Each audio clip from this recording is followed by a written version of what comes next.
മരിച്ചവരുടെ ബോഡി അതായത് മൃതദേഹങ്ങൾ നാട്ടിലേക്ക് എത്തിക്കുന്നതും കാത്തിരിക്കുന്ന ബന്ധുക്കളുണ്ട്. ഇപ്പോൾ പല വീടുകളിലും അവരൊക്കെ വലിയ ദുഃഖത്തിലും വേദനയിലും ഒക്കെ നിൽക്കുമ്പോഴും അവസാനമായൊരു നോക്ക് കാണാൻ മൃതദേഹമെങ്കിലും നാട്ടിലേക്ക് എത്തിക്കുമോ എന്നുള്ള പ്രതീക്ഷയിൽ കഴിയുന്നവരുണ്ട്.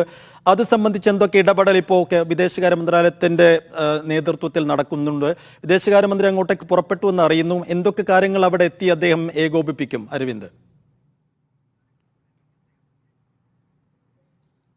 വിദേശകാര്യ സഹമന്ത്രി കീർത്തി വർദ്ധൻ സിംഗ് ഇപ്പോൾ കുവൈറ്റിലേക്ക് തിരിച്ചിരിക്കുകയാണ്. തിരിക്കും മുമ്പ് അദ്ദേഹം പ്രതികരിച്ചത് ഈ മൃതദേഹങ്ങളുടെ DNA പരിശോധന അടക്കം പുരോഗമിക്കുന്ന ഒരു സാഹചര്യമുണ്ട്. പല മൃതദേഹങ്ങളും തിരിച്ചറിയാൻ പോലും പറ്റാത്തൊരു അവസ്ഥയിലാണ്. അതുകൊണ്ട് തന്നെ ഈ നടപടികൾ പൂർത്തിയാക്കിയാൽ മാത്രമേ മൃതദേഹങ്ങൾ നാട്ടിലേക്ക് മടക്കിയെത്തിക്കുവാൻ സാധിക്കൂ. എന്തായാലും എയർഫോഴ്സിന്റെ വിമാനങ്ങൾ ഉൾപ്പെടെ കുവൈറ്റിൽ തയ്യാറായി തന്നെ നിൽക്കുകയാണ്. ഈ നടപടിക്രമങ്ങൾ പൂർത്തിയായാൽ ഉടൻ തന്നെ മൃതദേഹങ്ങൾ നാട്ടിലേക്ക് എത്തിക്കുന്ന നടപടികൾ ആരംഭിക്കുമെന്ന് കീർത്തി വർദ്ധൻ സിംഗ് വ്യക്തമാക്കിയിട്ടുണ്ട്. അദ്ദേഹം ഉടൻ തന്നെ കുവൈറ്റ് െത്തി ഈ നടപടികൾ ഏകോപിപ്പിക്കുമെന്നാണ് മനസ്സിലാകുന്നത്.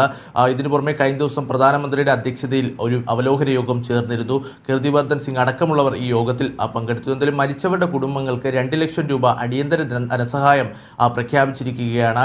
ബാക്കി നടപടികൾ ഏകോപിപ്പിക്കുമെന്നും ഇപ്പോൾ വിദേശകാര്യ മന്ത്രാലയം വ്യക്തമാക്കിയിട്ടുണ്ട്. ഇതുകൂടാതെ തന്നെ പരിക്കേറ്റവരുമായി ബന്ധപ്പെട്ട ചില വിവരങ്ങൾ ഇപ്പോൾ വിദേശകാര്യ മന്ത്രാലയം പുറത്തുവിടുന്നുണ്ട്. ഇപ്പോൾ ഈ പരിക്കേറ്റവരെ പ്രവേശിപ്പിച്ചിരിക്കുന്നത് 5 ആശുപത്രികളിലാണ്. അദൻ, ജബർ തുടങ്ങിയ 5 ആശുപത്രികളിലാണ് ഈ പരിക്കേറ്റവരെ പ്രവേശിപ്പിച്ചിരിക്കുന്നത്. ഈ പരിക്കേറ്റവരുടെ നില തൃപ്തികരമാണെന്നും ഇവർക്ക് വേണ്ട പരിചരണം ലഭിക്കുന്നുവെന്ന് തന്നെയാണ് വിദേശകാര്യ മന്ത്രാലയം വ്യക്തമാക്കുന്നത്. അതുകൊണ്ട് തന്നെ ആശങ്ക വേണ്ട എന്ന് വിദേശകാര്യ മന്ത്രാലയം വ്യക്തമാക്കിയിട്ടുണ്ട്.